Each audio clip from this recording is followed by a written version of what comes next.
नमस्कार मेरे प्यारे बच्चों, आप सभी का दिल खोलकर स्वागत है आपके अपने प्यारे से यूट्यूब चैनल दी ऑनलाइन कोचिंग में। तू हंस तू मुस्कुरा तू रोना कम कर दे, जिंदा है तो जिंदगी की नाक में दम कर दे। पढ़ाई के दीपक दिल में जला कर तो देखो, माँ बाप के सपनों को तुम सजा कर तो देखो। और तुम्हें पढ़ाई से मोहब्बत ना हो जाए तो कहना, बस एक बार टीओसी चैनल से दिल लगा कर तो देखो। तो चलिए गाइज, आज की इस वीडियो के अंदर हम लोग की जो सीरीज चल रही थी, सीरीज जो चल रही है चैप्टर 1 से चैप्टर 5 तक की, उस सीरीज को आगे बढ़ाते हैं। और मेरे हिसाब से आज के बाद एक या दो सीरीज और आएंगी, उसके बाद ये खत्म हो जाएगा, फिर हम लोग नए चैप्टर पे चलने वाले हैं। तो क्या आप लोग तैयार हैं? क्या आप लोग तैयार हैं? अगर वीडियो पसंद आए तो फिर लाइक वगैरह करना बिल्कुल मत भूलिएगा। और वैसे भी आपने मेरी पुरानी वीडियोस देख ही चुके हो, अगर आपको वीडियोस पसंद ही आ जाती है तो आप देखने से पहले भी लाइक कर सकते हो, ठीक है ना। और आपको जो भी दिक्कत हो वीडियो देखने के बाद, जो जो क्वेश्चन में आपको दिक्कत हो, ना समझ में आया हो, या कहीं पर भी किसी भी तरह का दिक्कत हो, आपको मेरा क्वेश्चन समझाया हुआ समझ में नहीं आया, कुछ भी हो, तो आप कमेंट बॉक्स में अपनी बातों को जरूर बताया करो, ठीक है ना। आपको कमेंट बॉक्स में अपनी बातों को जरूर बताना है। तो चलिए आज की इस क्लास को स्टार्ट करते हैं। तो आप लोग जल्दी से कमेंट करके बता दीजिए कि क्या आप लोग तैयार हैं आज की इस क्लास के लिए। क्या आज की इस क्लास में आप बहुत बेहतरीन तरीके से आप साथ देने वाले हो? बताइए, आप लोग मुझे बताइए। अगर आप लोग रेडी हो तो चले हम लोग आज की इस क्लास का आगाज करते हैं और क्वेश्चन को बेहतरीन तरीके से करने का अभ्यास करते हैं, प्रयास करते हैं। खैर चलिए, आपके पास मैं पहला क्वेश्चन दागता हूँ और पहला क्वेश्चन है और उस क्वेश्चन को आपको हल करना है। तो देखिए, पहला ही क्वेश्चन है जो कि थोड़ा सा लेंदी क्वेश्चन है, बाकी भाग मत जाना। क्या है? भाग मत जाना। बहुत ही अच्छा क्वेश्चन है ये, एग्जाम की दृष्टि से बहुत ही शानदार क्वेश्चन है। तो आपका जो क्लास टेंथ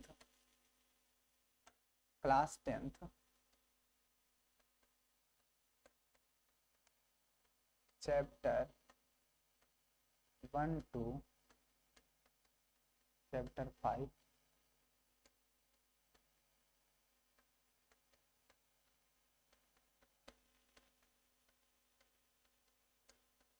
फास्ट रिवीजन है। तो चलिए इस रिवीजन को हम लोग थोड़ा सा स्पीड पकड़ाते हैं और अच्छे से करने का प्रयास करते हैं। तो आप लोग बताइए, रेडी हो? क्या आप लोग रेडी हैं? अगर रेडी हो तो बहुत अच्छी बात है, नहीं हो तो फिर कोई बात नहीं, ठीक है ना। खैर, जिसको पढ़ना है वो तो पढ़ ही रहा है, जिसको नहीं पढ़ना है वो नहीं पढ़ रहा। खैर, मजा आने वाला है इस वीडियो के अंदर बहुत ही बेहतरीन तरीके से। तो चलें, पहला क्वेश्चन दें आपको। क्या आपको हम पहला क्वेश्चन दें? चलिए, आपके पास पहला क्वेश्चन है कि दो व्यक्तियों के आय का अनुपात, दो व्यक्तियों के आय का अनुपात, पहला क्वेश्चन है आपके पास ये है। पहला क्वेश्चन है, दो व्यक्तियों के आय का अनुपात, दो व्यक्तियों के आय का अनुपात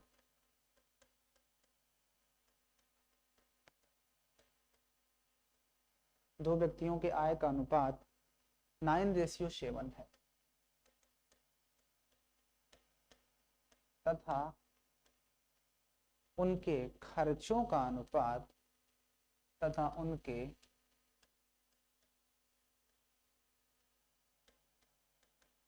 खर्चों का अनुपात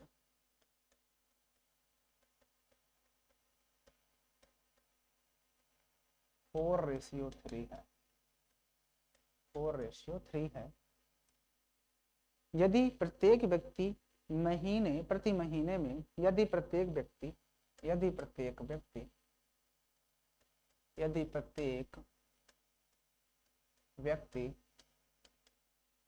प्रति महीने में 2,000 रुपए 2,000 रुपए 2,000 रुपए बचा लेते हैं बचा लेते हैं बचा लेते हैं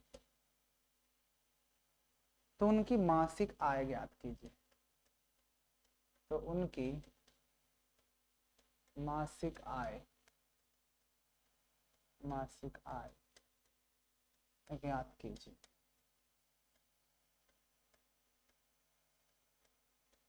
चलो, क्वेश्चन ना दिख रहा होगा तो मैं इसको थोड़ा कलर चेंज कर देता हूँ। ताकि आपको दिखने लगे।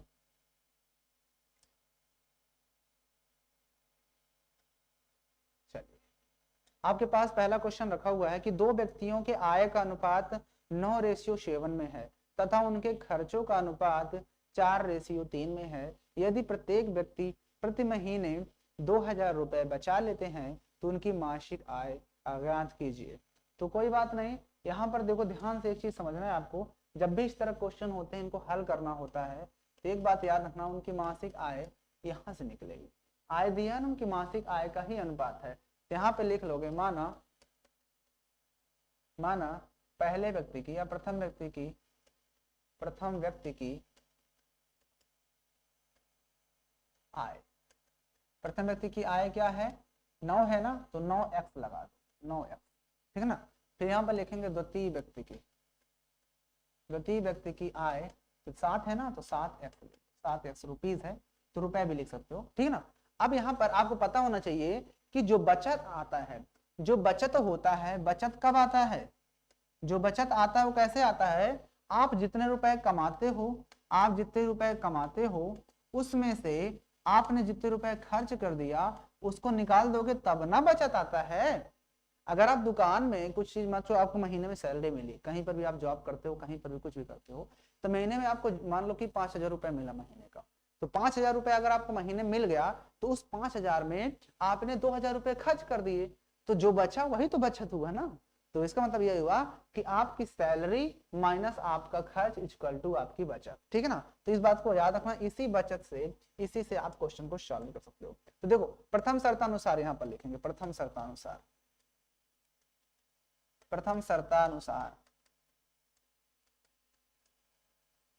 देखो प्रथम शर्तानुसार उसने क्या कहा है, यहाँ से प्रति व्यक्ति महीने की आय 9:7 है, तो बचाता कि आय कितनी है 9x रुपए है उसकी पहले वाले की, और वो प्रति महीने कितने रुपए खर्च करता है 4, तो यहाँ से 4y बराबर कितना हो गया 2000 रुपए। नहीं समझा, समझ आई बात, यहाँ पर समझ आई कि नहीं बात, ठीक है। उसके बाद द्वितीय शर्तानुसार देखो, द्वितीय शर्तानुसार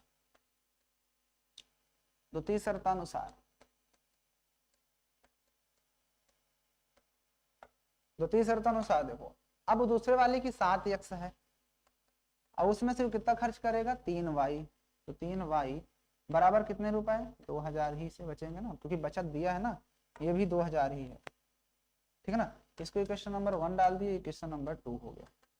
अब देखो समीकरण 1 और 2 से, अब समीकरण 1 व 2 से कि किसी एक को बराबर कर लो, यहाँ पर लिखा है पहला इक्वेशन 9x - 4y और बराबर 2000 दिया है, और दूसरा इक्वेशन है आपका 7x - 3y बराबर फिर से 2000 ही है। तो किसी एक को बराबर करने के लिए आपको क्या करना होगा, इस 9 से इसमें मल्टीप्लाई करवा लो, तो इस 7 से इस वाले में, तो या इसको बराबर कर लो, क्योंकि इससे ज्यादा बड़ा नंबर मल्टीप्लाई करना पड़ेगा, 3 से करवा लो, 3 वाले को बराबर कर लो, तो 3 9 27x हो जाएगा, और -3 चौके 12y हो जाएगा, बराबर इसमें भी 3 से 3 दुना 6000 हो जाएगा। अब 4 से इसमें, तो 4 7 28x हो जाएगा, माइनस यहाँ पर भी 4 3 12y हो जाएगा, और यहाँ पर 4 दुना 8000 हो जाएगा, ठीक है ना। इसको इक्वेशन नंबर फर्स्ट मान लो, इक्वेशन नंबर सेकंड मान लो, ठीक है ना। अब देखो समीकरण ये थर्ड फोर्थ मान लो या ना मानो, कोई जरूरत भी नहीं है इसको मानने की, ना मानो रहने दो, ठीक है ना। यहाँ पर अब इसके बाद यहाँ पर ऊपर लिखना हो तो लिख देते, यहाँ पर आप लिख सकते हो ऊपर की समीकरण, यहाँ पर समीकरण 1 में कितने से 3 से मल्टीप्लाई करने पर, तथा समीकरण 2 में 4 से मल्टीप्लाई करने पर। लाइन खींचेंगे, यहाँ पर लिखेंगे घटाने पर, तो घटाने पर साइन बदलेगा, ये माइनस होगा, ये प्लस होगा, ये माइनस, ये घट जाएगा तो x बचेगा, वो भी माइनस का, ये तो कट ही जाएगा, और यहाँ पर बचेगा आपके पास माइनस का 2000, कितना बचेगा 2000, माइनस से माइनस कैंसिल, तो x का वैल्यू आपके पास आ गया 2000, कितना आया 2000। जैसे ही आपने x की वैल्यू निकाल लिया तो अब किसी और को निकालने की जरूरत ही नहीं है, ठीक है ना, क्योंकि आपको इन्हीं दोनों की मासिक आय ही निकालनी थी। तो जब x की वैल्यू आ गई तो यहाँ पर हमें x ही चाहिए था, यहाँ पर लिख दो पहले की आय, तो यहाँ पर लिख दो पहले की आय या प्रथम व्यक्ति की आय, जो भी आपको समझ में कितना था 9x था, तो 9x मतलब 9 इंटू x आया 2000 रुपया, तो 9 दूनी 18000, कितना आया 18000, ठीक है ना। अब दूसरे व्यक्ति की द्वितीय की आयु, द्वितीय की आय 7x थी, तो मतलब हो जाएगा 7 इंटू एक्स आया 2000 रुपया, तो हो जाएगा 7 दूना 14, कितना हो गया 14,000 रुपया। ठीक है ना, तो आपके पास ये दोनों आंसर आ चुके हैं। देख लो ध्यान से क्वेश्चन, पहला क्वेश्चन था बड़ा था, खैर कोई बात नहीं, एग्जाम में आते हैं क्वेश्चन, इसलिए मैंने बताया आपको क्वेश्चन। देख लो कहाँ पर आपको समझ नहीं आया आप वो बता दो। ठीक है ना, आप यहाँ पर लिख सकते थे प्रथम व्यक्ति की मासिक आय, क्योंकि क्वेश्चन में मासिक लिखा हुआ ना, तो आप लिख प्रथम व्यक्ति की मासिक आय, द्वितीय व्यक्ति की मासिक आय। ठीक है ना, चलिए अगले क्वेश्चन पे चलते हैं।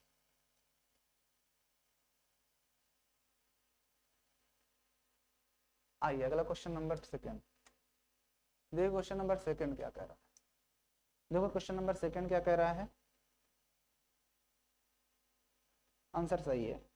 अगला चलते हैं क्वेश्चन, कह रहा है एक 10 बटा एक्स प्लस वाई, 10 बटा एक्स प्लस वाई माइनस नहीं प्लस का 2 बटा एक्स माइनस वाई प्लस 2 बटा एक्स माइनस वाई बराबर लिखा हुआ है 4। ठीक है ना, और दूसरा ही क्वेश्चन इसी का दिया हुआ है 15 बटा एक्स प्लस वाई, 15 बटा एक्स प्लस वाई प्लस नहीं माइनस का 5 बटा एक्स माइनस वाई, माइनस 5 बटे एक्स माइनस वाई बराबर -2। क्वेश्चन लाजवाब है, बहुत लंबा जाने वाला है क्वेश्चन, एग्जाम में क्वेश्चंस आते हैं इसलिए मैंने यहाँ पर लिया इस क्वेश्चन को।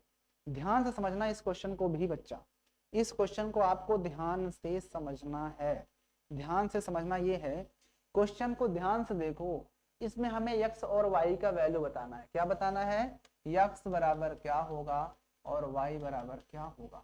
इस क्वेश्चन को सॉल्व सिर्फ करना है, बस इतना लिखा है, हल करके x और y का वैल्यू बताइए, x और y का मान ज्ञात करो। ध्यान से देखो, जब इस तरह क्वेश्चन होते हैं तो आपको देखना होता है कि इस दोनों में सेम क्या है, तो आप ध्यान से देखोगे तो 1/x, क्योंकि मैं इस 10 को अगर चाहोगे तो 10 को आप 10 इंटू 1/x प्लस वाई लिख सकते हो, नहीं लिखते। उसी तरह से इसको भी आप 15 इंटू 1/x प्लस वाई लिख सकते हो। इसका मतलब ये हो कि देखो 1/x प्लस वाई यहाँ पर भी आ रहा है, 1/x प्लस वाई यहाँ पर भी आ रहा है, तो मैं क्या करने वाला हूँ, 1/x प्लस वाई को मान लेंगे, यहाँ पर लिखेंगे माना 1/x प्लस वाई बराबर कैपिटल ए मान लिया, और यहाँ से देखो 1/x माइनस वाई भी मिल रहा है, इसको हम कैपिटल बी मान लेंगे। जब इतना मान लिया तो इस वापस इसमें रखोगे तो 10 और 1/x प्लस वाई की जगह में ए रख सकते हो, तो 10a प्लस 2 यहाँ पर b रख दोगे बराबर 4। इक्वेशन नंबर फर्स्ट यहाँ पे मानो। इसको देखोगे तो इसमें भी आपको 1/x प्लस वाई की जगह पे a रखोगे तो 15a हो जाएगा, 15a, और आगे यहाँ पर माइनस का कितना हो जाएगा, माइनस का 5b हो जाएगा, कितना हो जाएगा 5b बराबर यहाँ पर है माइनस का 2। Equation number second. बताओ कोई दिक्कत यहाँ तक। अब यहाँ से a और b का वैल्यू निकाल करके इसमें रख दोगे तो यहाँ से x और y का वैल्यू फिर से निकलेगा। कोई दिक्कत यहाँ तक, यहाँ तक बताओ समझे कि नहीं। अब किसी एक को सेम कर लो, चाहे y को सेम, a को सेम कर लो, चाहे b को। तो देखो b को सेम करना आसान, b को या इन दोनों को सेम करने के लिए इसमें 3 से मल्टीप्लाई करवा दो, 3 से, तो 10 से 30 हो जाएगा, और यहाँ पर 15 दूना 30, तो 2 से करवा दो। हमें दोनों को सेम करना, जरूरी थोड़ी कि 15 से ही दोनों में कराओ, 10 से ही दोनों में कराओ। आप 15 दूना 30 होता है, 10 से 30, दोनों के एलसीएम 30 दोनों में आ रहा है ना, तो इसको भी 30 बना सकते हो 3 से मल्टीप्लाई करके, और इसको 2 से मल्टीप्लाई करके, तो आप कैसे भी कर सकते हो। तो खैर कोई बात नहीं, हम 5 वाले को सेम बनाते हैं। तो जब 5 वाले को आप सेम बनाओगे तो 5 से इस पूरे मल्टीप्लाई, तो 5 में 50a, ठीक है ना, और फिर प्लस यहाँ पर भी वो 5 दूना 10, तो 10b हो जाएगा बराबर, इधर भी होगा तो 5 चौके 20, ठीक है। अब इसके बाद 2 से इसमें तो 15 दूना 30 हो जाएगा, 30a, और 2 से मल्टीप्लाई इसमें 2 पंचे 10 माइनस का 10 और b हो जाएगा बराबर, इधर 2 दूने 4 माइनस का 4। अब देखो वही कंडीशन आ गई, अभी पीछे जो बार बार बता रहा था, यहाँ पर ये दोनों अपोजिट साइड में ऑलरेडी है, तो यहाँ पर लिखेंगे जोड़ने पर, तो यहाँ पर हो जाएगा, ये कट जाएगा जोड़ने पर, ये 50 30 80a हो जाएगा बराबर, यहाँ से 20 में से 4 जाएगा तो 16 आएगा, राइट, 16 ही तो आएगा। हाँ, फिर 16 कम 16 पंचे 80, तो 5a बराबर आपके पास आ गया 1, तो हमें तो a चाहिए, तो a बराबर आएगा 1/5, ठीक है ना। अब जब a का वैल्यू आपके पास मिल गया है तो इसको किसी भी इक्वेशन में रख दो। चलो हम रख देते हैं इसी इक्वेशन में, ये वाले में, इसमें रख देते हैं तो 15a, तो 15a का वैल्यू यहाँ से रखेंगे 1/5 माइनस 5b, तो 5b बराबर इधर दिया है -2, तो 5 एक कम 5, 5 3 15, तो यहाँ से -3 और -5b बराबर -2। इसके बाद ये 3 को उधर भेज दो तो -5b बराबर उधर जाएगा तो -2 और -3 हो जाएगा, क्योंकि 3 भी उधर जाएगा तो प्लस में हो जाएगा, प्लस में। तो यहाँ पर -5b बराबर हो जाएगा ये 1, तो b बराबर आ जाएगा आपके पास 1/5 लेकिन माइनस का। बताओ ये बात समझ आई कि नहीं समझ आई? ये बात समझ आई कि नहीं? यहाँ तक कोई दिक्कत हुआ क्या? बताइए। हमने क्या किया, a का वैल्यू जो आया है a बराबर 1/5 हमने इसमें रखा, तो 15 इंटू a बराबर 1/5 माइनस 5b बराबर माइनस, तो 5 या 15 माइनस प्लस का 3 आया, तो 3 माइनस 5b बराबर -2, तो मैंने ये -3 माइनस 5b, ये -3 कैसे हो गया? ये माइनस में नहीं आएगा, माइनस में कैसे आएगा? माइनस में तो है ही नहीं, तो 5 सिर्फ 3 आएगा। 3 माइनस 5b बराबर -2, तो हम 3 को उधर भेज दिया, 3 उधर जाएगा, ध्यान से, यहाँ पे गड़बड़ हो गया, ध्यान से देखो, यहाँ पर ये 3 उधर जाएगा उधर, तो ये -5b बराबर ये -2 और ये +3 है, नहीं -3 हो जाएगा, -3, क्योंकि ये 3 उधर जाएगा तो -3, तो -5b बराबर -5, माइनस माइनस कैंसिल, तो b बराबर 5/5 हो जाएगा, 5 से 5 कट जाएगा, तो b की वैल्यू आपके पास 1 आएगी। कोई दिक्कत? अब a और b दोनों की वैल्यू आपको पता है, यहाँ तक आप क्वेश्चन को नोट करो, आप क्वेश्चन को यहाँ तक नोट करो। अब a और b की वैल्यू पता हो गई, अब हम इसमें रखेंगे ये इक्वेशन जो दिया था, यहाँ तक नोट कर लिया? ओके। अब इतना नोट करने के बाद जो हमारे पास a और b की वैल्यू आई, a की वैल्यू 1/5, b की वैल्यू 1, तो यहाँ से a की वैल्यू हमारे पास आई थी 1/5 और b की वैल्यू आई थी 1, तो हम इसमें रखते हैं, तो ये हो जाएगा आपके पास 1/x + y, आगे करोगे इसे, a बराबर है 1/5, तो क्रॉस मल्टीप्लाई करवा दो, तो x + y बराबर हो गया 5 ना, इक्वेशन नंबर इसको 1 डालो, ठीक है ना। इसके बाद इस वाले में देखो, तो 1/x - y बराबर 1, तो यहाँ से x - y बराबर 1, तो आप चाहो इन दोनों इक्वेशन को सॉल्व कर लो, तो एक इक्वेशन आपके पास बना x + y बराबर 5 और एक बना x - y बराबर 1, ये कट जाएगा, ये 2x हो जाएगा, 2x बराबर 5 1 6, तो x बराबर 2 1 कम 2 3 6, तो x बराबर 3 आ गया। अब जैसे ही आपने x की वैल्यू निकाल ली, तो किसी भी इक्वेशन में रख दो, तो x का वैल्यू इसी में रख देते हैं, चलो, तो आपको पता है x + y बराबर वाला होता है, x + y बराबर 5 में, ठीक है ना, यहाँ पर लिख देना समीकरण 1 से, ठीक है ना। तो x बराबर कितना है 3, तो 3 + y बराबर 5, तो y बराबर आपके पास हो जाएगा 5 - 3, तो y बराबर आ गया आपके पास 2। हमें तो आंसर निकालना था x और y की वैल्यू, बच्चा देख लो, थोड़ा सा लंबा क्वेश्चन दिया बच्चा। अब आप हमें ये बताइए कि आपको ये प्रश्न समझ में कहां पर नहीं आया?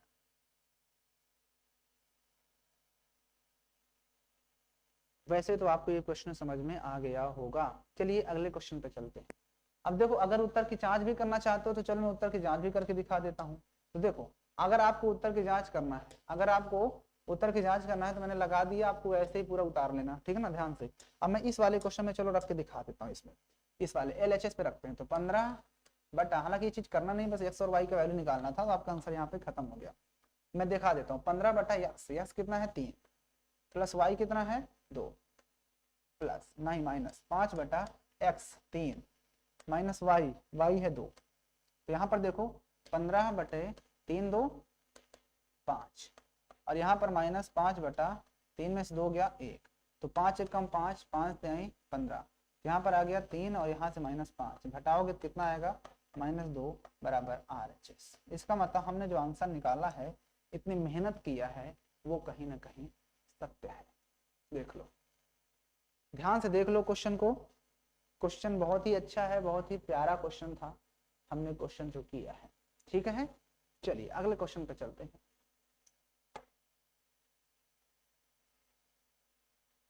अगला क्वेश्चन देखिए ध्यान से, आइए क्वेश्चन नंबर अगला चलते हैं, जो भी हो जो भी हो आप देख लेना, क्वेश्चन जो भी हो। देखिए अगला क्वेश्चन आपके पास दिया है, एक चक्रीय चतुर्भुज है, एक इस तरह से आपके पास चक्रीय चतुर्भुज है जो कि एक ऐसे बनाया गया, ये चलो एक ये चक्रीय चतुर्भुज है,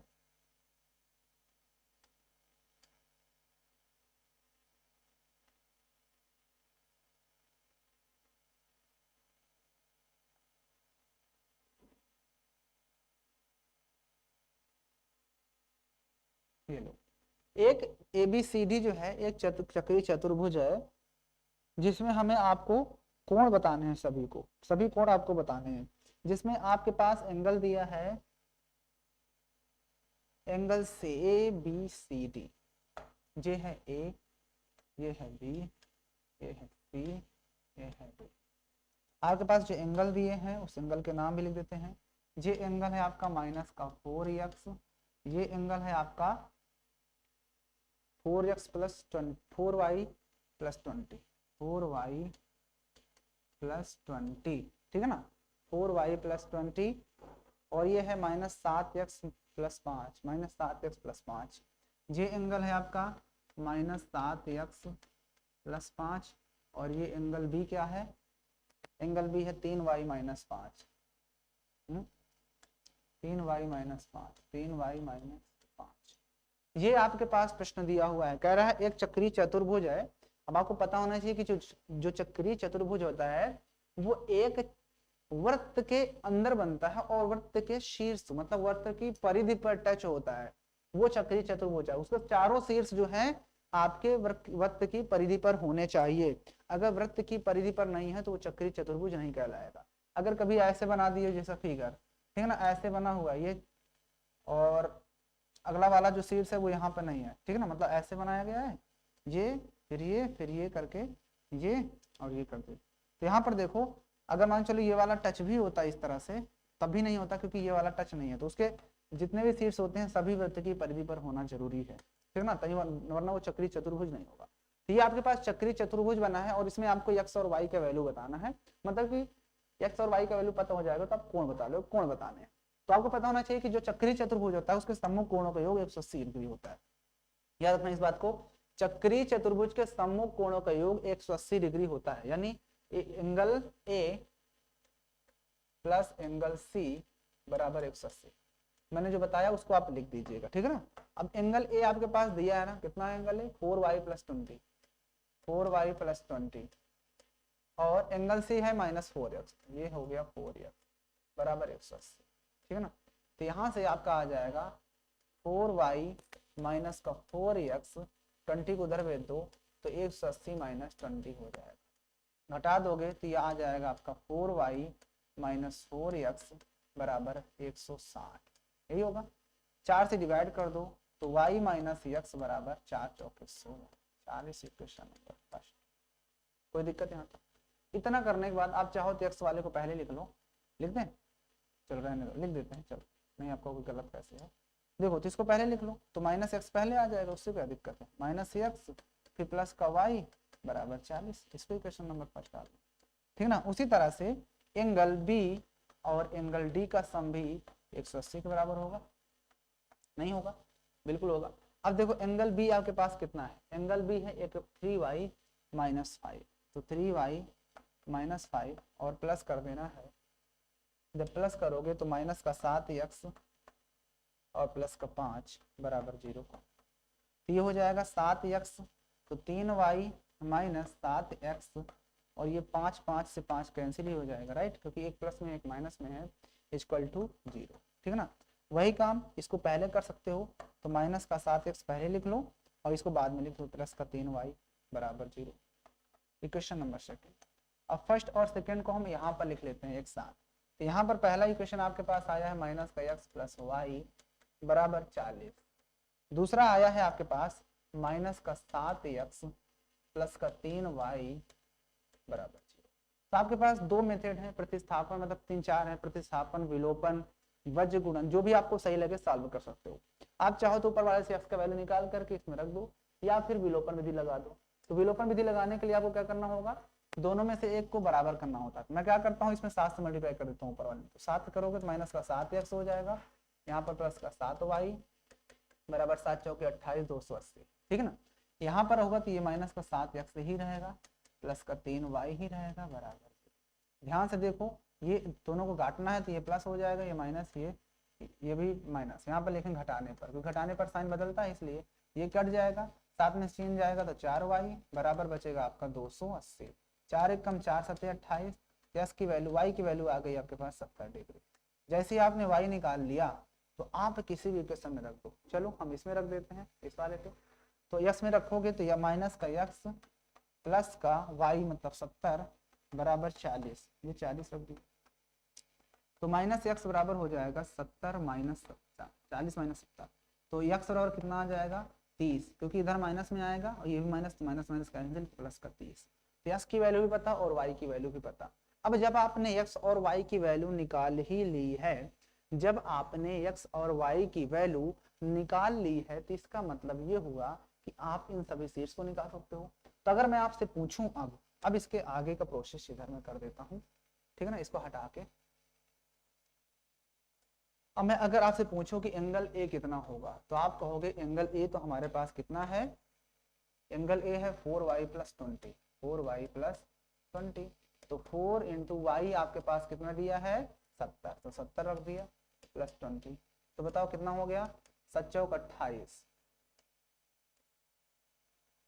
280 प्लस 20 है। चलो कोई बात नहीं, तो कितना हो जाएगा 300 हो जाएगा।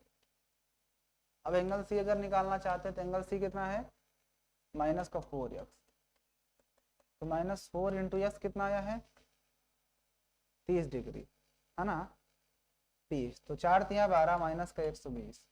अब अगर इन दोनों को हम ऐड करते हैं, इन दोनों को, तो कितना होगा 300 घट जाएगा 120, तो कितना आएगा 0, 10 में 2 गए 8, ये बचा 2 में से 180। इसका मतलब आंसर सही है, ठीक है ना। मुझे लगा बहुत बड़ा नंबर आ रहा है। अब देखो ना, इन दोनों को अगर आप ऐड करोगे, इन दोनों को ऐड करोगे तो 180 आएगा, क्योंकि एक प्लस में एक माइनस में है, ठीक है ना, तो घबराना नहीं।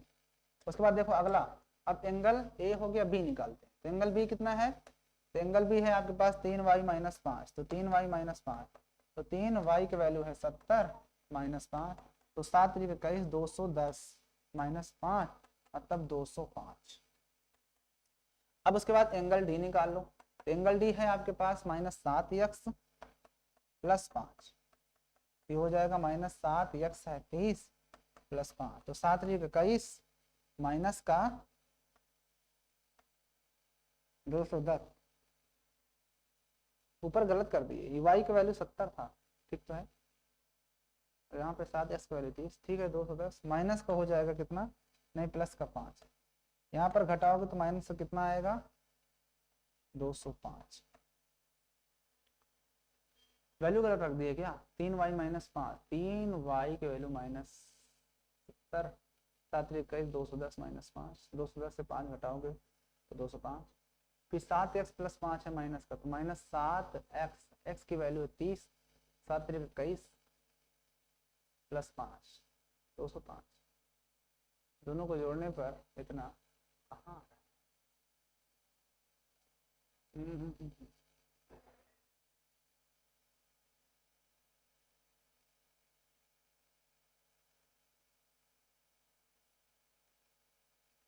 3y माइनस 7,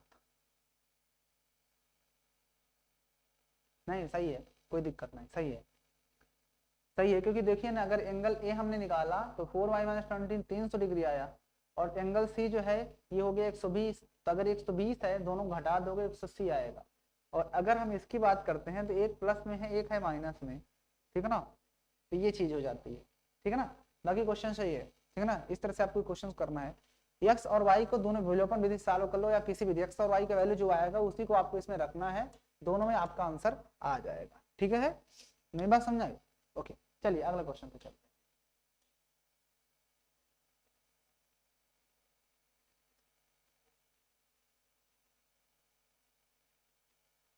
आइए अगला क्वेश्चन देखते हैं।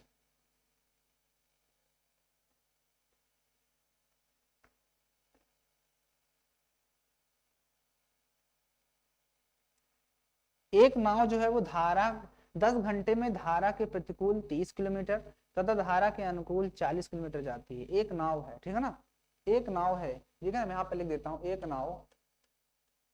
नाव 10 घंटे में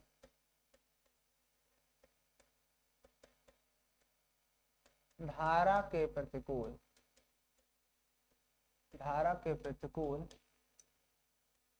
एक नाव 10 घंटे में धारा के प्रतिकूल 30 किलोमीटर तथा अनुकूल धारा के अनुकूल 44 किलोमीटर जाती है। 13 घंटे में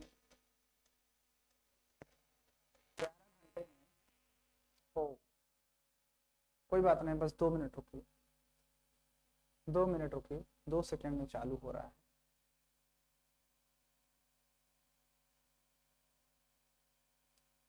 टेक्निकल इश्यू हैं, होते रहते हैं। इसको चालू होते हुए आपको बता देता हूँ कि जो हमारी धारा की अनुकूल अगर कोई भी जाता है, धारा जिधर धारा जा रही है उधर ही आप जा रहे हो, तो उसमें आपकी चाल और धारा की चाल जुड़ जाती है। अगर आप उधर जा रहे हो, हवा अपोजिट चल रही है, तो उस सिचुएशन में चालें जो होती हैं वो घट जाती है, याद रखना। अगर मैं कह देता हूँ, अगर मैं कह दूं आपसे कि आप जो है ये साइकिल है, ये आपकी साइकिल है, कहाँ पर, ये आपकी साइकिल है। अरे चालू हो जा भैया। मैं कह देता हूं कि ये आप हो, ये आपकी साइकिल है, ये ठीक है ना, ये आपकी साइकिल का हैंडल हो गया, ये ठीक है ना, ये अब आप जो है ये चलना शुरू कर दिए, ठीक है ना, ये मैंने यहाँ पर एक जो है वो कर दिया, तुम्हारी साइकिल बना दिया। अब तुम जो है इधर को चल रहे हो, इधर को, लेकिन हवा जो है इधर को चल रही है, ये हवा चल रही है, ये आप चल रहे हो, ये आप हो, ठीक है ना। अब आप इधर जा रहे हो, ये इधर जा रहे हैं, तो चाल जो होगी, अगर इधर आप चल रहे हो और हवा अपोजिट डायरेक्शन चल रही है, तो आपकी चाल घटेगी कि नहीं घटेगा। इसका मतलब ये हुआ कि अगर आपकी चाल एक्स से चल रहे हो, हवा वाई की स्पीड से चल रही है, तो जो आप लोगों की जो चाल है वो आप सिर्फ एक्स माइनस वाई से चल रहे हो। सपोज करो, अगर मान चलो ये आपकी साइकिल है, ये आपकी साइकिल है और आप भी उधर ही चल रहे हो, इधर आप चल रहे हो और ये इधर हवा चल रही है, ये हवा की चाल हो गई। हवा भी इधर चल रही, आप भी इधर चल रहे हो, आप एक्स की स्पीड से चल रहे हो, हवा वाई की स्पीड से, तो अब जो आपकी साइकिल की स्पीड होगी वो आपकी स्पीड और हवा की स्पीड दोनों को मिला करके बढ़ जाएगी। इस बात को हमेशा याद रखना। तो बस इसी बात को याद रखना है और इसी क्वेश्चन करना है। तो क्वेश्चन कह रहा है एक नाव 10 घंटे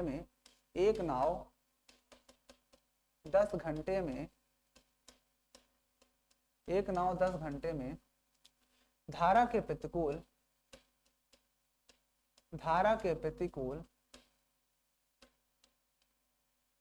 30 किलोमीटर व अनुकूल धारा के अनुकूल 44 किलोमीटर जाती है 13 घंटे में वह 40 किलोमीटर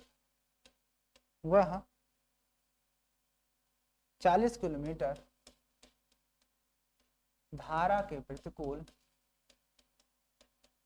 के प्रतिकूल तथा 55 किलोमीटर धारा के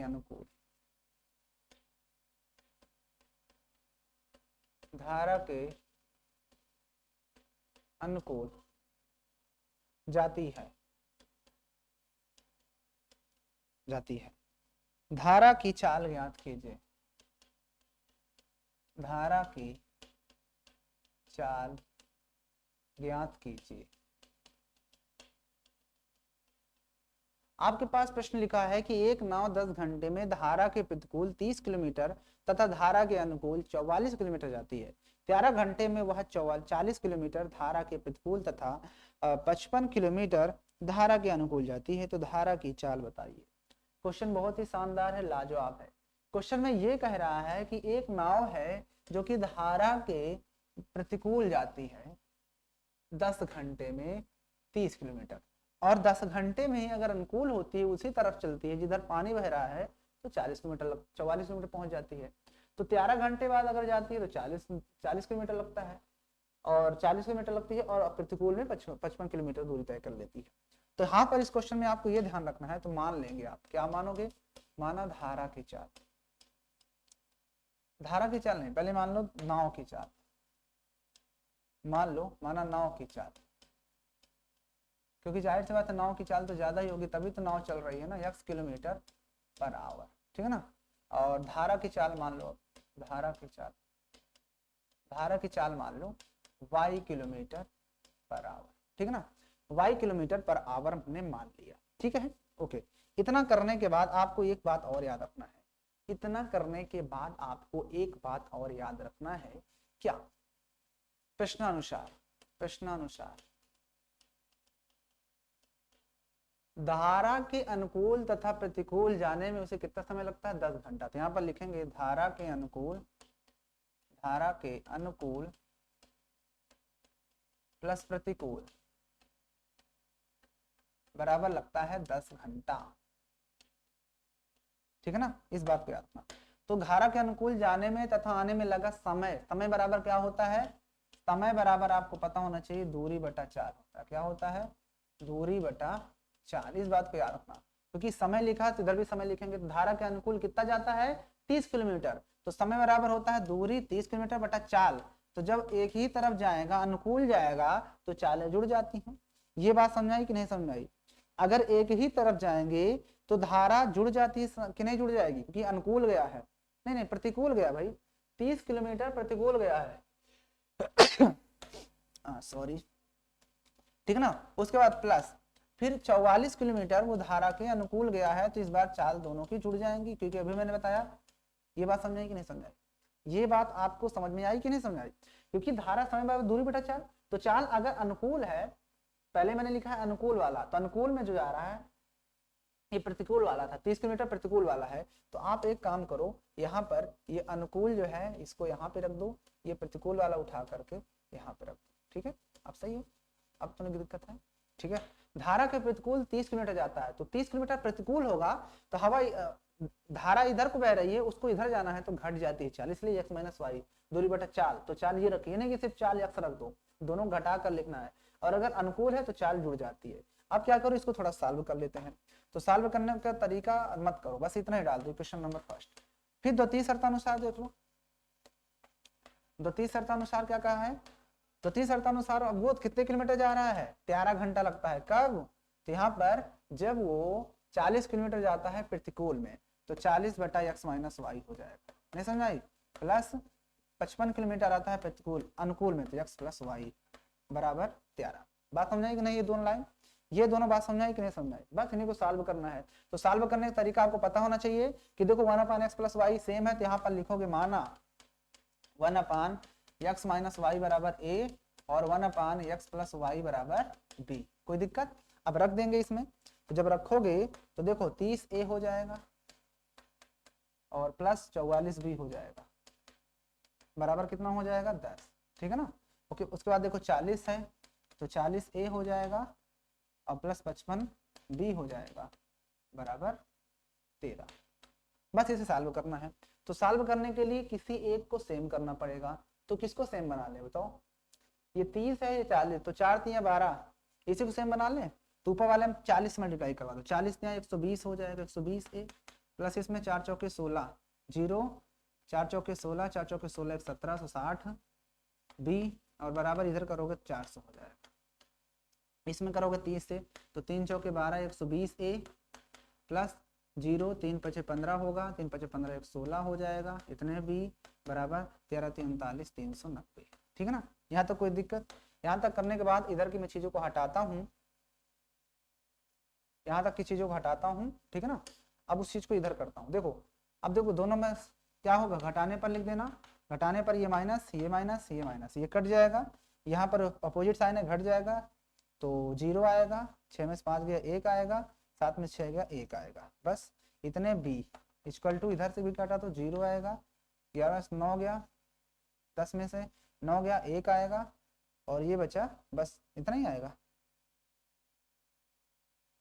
ठीक है, तो यहाँ से आपके पास आ गया 110 बी, 110 बी बराबर 10, तो बी बराबर आ जाएगा 10 बटा 110, 0 0 कट गया, 1 बटा 10। ठीक है, जब बी की वैल्यू पता हो गई तो किसी भी किस्म में रख दो, इसी में रख देते हैं। चलो, तो आपको पता है 30 ए है प्लस 40, 44 था, 44 बी, बी की वैल्यू है आपके पास 1 बटा 11। ठीक है ना, बी की वैल्यू कितने है, 1 बटा 11 होगा भैया। यहाँ पर ये 10 कैसे हो गया, 1 बटा 11, राइट, क्योंकि यहाँ पर 11 आया। और उसके बाद है बराबर 13, उधर 13 दिया हुआ है। ठीक है, 13 नहीं 10 है, ऊपर वाले में रखना 10, 11 चौके 44 होता है, तो 30 ए बराबर 10 माइनस ये उधर जाएगा तो 4 हो जाएगा, क्योंकि 4 उधर माइनस में चला जाएगा। ठीक ना, तो 30 ए बराबर हो गया कितना, 6, तो 6 कम 6 पंचे 30, तो आपके पास ए की वैल्यू हो गई 1 बटा 5। अब आपने ए की वैल्यू भी निकाल लिया और साथ में आपने देखा बी की वैल्यू भी निकाल लिया। जब ए की वैल्यू भी निकाल ली और बी की वैल्यू भी निकाल ली आपने, ठीक है ना, आप यहाँ पे लिख सकते हो बी बटा 1 बटा 11।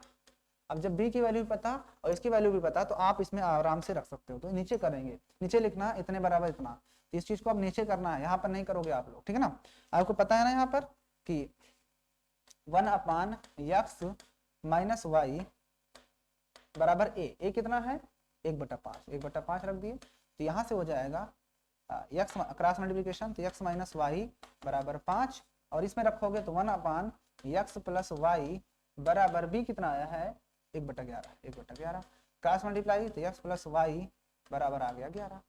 इतना करने के बाद अब आगे का प्रोसेस देखो ध्यान से, अब आगे का प्रोसेस देख लो ध्यान से, क्वेश्चन को कैसे करना है। अब इसके बाद आपके पास जो दोनों इक्वेशन आया उसको मैं यहाँ पर लिखता हूँ। एक आया आपके पास एक्स माइनस वाई बराबर 5 और ये आया एक्स प्लस वाई बराबर 11। क्या करो, सीधे सीधे कट जाएगा, तो यहाँ से आएगा 2x बराबर 11 और में से 5 गया, नहीं 11 5 16, तो x बराबर हो जाएगा 2 8 16, राइट। उसके बाद जब x की वैल्यू आ गई तो x की वैल्यू किसी में रख दो, इसमें रख दें, तो x माइनस वाई बराबर आपको पता है 5 है, तो x बराबर 8 रख दो, तो 8 माइनस वाई बराबर 5, तो यहाँ से माइनस वाई बराबर 5 माइनस 8 उधर जाएगा, माइनस में हो जाएगा, तो माइनस वाई बराबर माइनस का 3, तो वाई बराबर हो जाएगा 3। अब देखो ध्यान से, जो नाव की चाल थी हमने x माना था, यानी वाई नाव की चाल जो है वो 8 किलोमीटर पर आवर हो जाएगी, और जो हमारे पास y है वो है 3 किलोमीटर पर आवर। अब मुझे बताओ कि आपको ये प्रश्न कहाँ पर समझ में नहीं आया। ठीक है, ये बात समझ आई कि नहीं समझ आई। क्वेश्चन थोड़ा सा बड़ा क्वेश्चन है, खैर उससे कोई दिक्कत नहीं, इस तरह क्वेश्चन हमेशा बड़े आते ही रहते हैं, तो इनसे आपको घबराना नहीं है। ठीक है ना, क्वेश्चन को देखकर कभी घबराओ मत, क्योंकि क्वेश्चन जो होता है देखने से कभी नहीं पता चलता कि वो क्वेश्चन कठिन है या सरल है। ठीक है ना, क्वेश्चन को जब तक करोगे नहीं तब तक आपको पता नहीं चलेगा कि क्वेश्चन हमारा कैसा है। बताओ यहाँ तक कोई दिक्कत हुआ क्या, बताओ यहाँ तक कोई दिक्कत हुआ हो तो, यहाँ तक कहीं पर भी किसी भी तरह का दिक्कत हुआ हो तो आप मुझे बताइए।